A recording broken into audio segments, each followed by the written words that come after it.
Hello everyone, ಬರ್ರಿ ಇವತ್ತು tasty ಆಮೇಲೆ ಪಟಪಟ ಆಗೋ ಅಂಥದ್ದು ಒಂದು ರೆಸಿಪಿ ಭಕ್ರಿ ಉಪ್ಪಿಟ್ಟು ಮಾಡೋಣ ಅಂತ. ನಿಮ್ಮ ಕಡೆ ಏನಾದ್ರು ತಂಗಳದ ಭಕ್ರಿ ಉಳ್ದಿತ್ತಂತಂದ್ರೆ ಅದನ್ನು ತೊಗೋಬೇಕು. ಆಮೇಲೆ ಅದನ್ನು ಸಣ್ಣಗೆ ಮುರಿದು ಪೀಸಸ್ ಮಾಡಿ ಹಾಕಬೇಕು ಒಂದು ಕಡೆ. ಅದಾದಮೇಲೆ ಎಲ್ಲ ಭಕ್ರಿ ಪೀಸಸನ್ನು ಒಂದು ಪ್ಲೇಟ್ ಮೇಲೆ ಹಾಕ್ಕೋಬೇಕು. ಆಮೇಲೆ ಒಂದು ಸ್ವಲ್ಪ ಅದು ಮೆತ್ತಗೆ ಮಾಡಲಿಕ್ಕೆ ಒಂದು ಸ್ವಲ್ಪ ನೀರು ಚುಮ್ಕಿಸ್ಕೊಂಡು ಅದನ್ನ ಒಂದು ಸ್ವಲ್ಪ ಮಿಕ್ಸ್ ಮಾಡ್ಕೋಬೇಕ್ರಿ. ಮುಂದೆ ನಿಮಗೆ ಯಾವ್ಯಾವ ವೆಜಿಟೇಬಲ್ಸ್ ಸೇರ್ತಿಲ್ಲ ಉಪ್ಪಿಟ್ಟೊಳಗೆ ಹಾಕ್ಲಿಕ್ಕೆ ಅದನ್ನೆಲ್ಲ ತೊಗೊಂಡು ಚಾಪ್ ಮಾಡ್ಕೋಬೇಕು.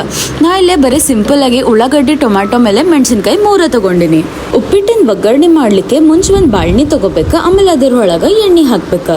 ಮುಂದೆ ಅದರೊಳಗೆ ಸಾಸಿವೆ ಜೀರಿಗೆ ಹಾಕಿ ಅದು ಸ್ವಲ್ಪ ಚಟಪಟ ಅನ್ಲಿಕ್ಕೆ ಬಿಡ್ಬೇಕು. ಆಮೇಲೆ ಅದರೊಳಗೆ 1 ಸ್ಪೂನ್ ಅಷ್ಟು ತೊಗರಿಬೇಳೆ ಆಮೇಲೆ ಕಡ್ಲಿಬೇಳೆ ಹಾಕ್ಬೇಕು. ಅಂದ್ರೆ ತಿನ್ನೋಬೇಕಾದ್ರೆ ಕುರುಮ ಮಸ್ತ್ ಹತ್ತದ. ಮೆಣಸಿನ್ಕಾಯಿ ಸಣ್ಣ ಹೆಚ್ಚಿಟ್ಟಿದ್ದ ಹಾಕ್ಬೇಕು. ಅದು ಸ್ವಲ್ಪ ಖಾರ ಬಿಟ್ಕೊಂಡ್ಕೊಳ್ಳೆ. ಆಮೇಲೆ ಅದ್ರೊಳಗೆ ಉಳ್ಳಾಗಡ್ಡಿ ಹಾಕಿ ಸ್ವಲ್ಪ ತಾಳಿಸ್ಕೋಬೇಕು. ಉಳ್ಳಾಗಡ್ಡಿನ ಗೋಲ್ಡನ್ ಬ್ರೌನ್ ಆದ್ಕೊಳ್ಳೆ. ಅದಾದ್ಮೇಲೆ ಟೊಮ್ಯಾಟೊ ಹಾಕ್ಬೇಕು.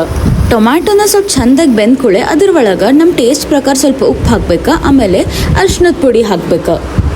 ಸ್ವಲ್ಪ ಮ್ಯಾಗಿ ಮಸಾಲ ಹಾಕಿ ಅದನ್ನು ಚೆಂದಾಗಿ ಮಿಕ್ಸ್ ಮಾಡ್ಕೋಬೇಕು. ಅದಾದಮೇಲೆ ನಾವೇನು ಭಕ್ರಿ ನೆನೆಸಿಟ್ಟಿದ್ವಿಲ್ಲ ನೀರಾಗ, ಅದನ್ನು ಎಲ್ಲದ್ರೊಳಗೆ ಹಾಕಿ ಮಿಕ್ಸ್ ಮಾಡ್ಕೋಬೇಕು ಚೆಂದಾಗಿ. ಅದನ್ನೆಲ್ಲ ಮಿಕ್ಸ್ ಮಾಡ್ಕೊಂಡು ಚಲೋತ್ನಾಗಿ ಆಮೇಲೆ ಒಂದು 2 ನಿಮಿಷ ಸಲುವಾಗಿ ಅದನ್ನ ಮುಚ್ಚಿಡ್ಬೇಕು. ಅಂದ್ರೆ ನಮ್ಮ ಟೇಸ್ಟಿ ಅಂತ ಭಕ್ರಿ ಉಪ್ಪಿಟ್ಟು ರೆಡಿ ಅದ ನೋಡ್ರಿ. ನೀವು ಈ ರೆಸಿಪಿ ಮನೆಯೊಳಗೆ ಟ್ರೈ ಮಾಡಿರಿ. ಆಮೇಲೆ ನನಗೆ ಹೆಂಗೆ ಅನಿಸ್ತಂತ ಕಮೆಂಟ್ ಸೆಕ್ಷನ್ ಒಳಗೆ ಹೇಳ್ರಿ. ಆಮೇಲೆ please like, share and subscribe. Thank you for watching.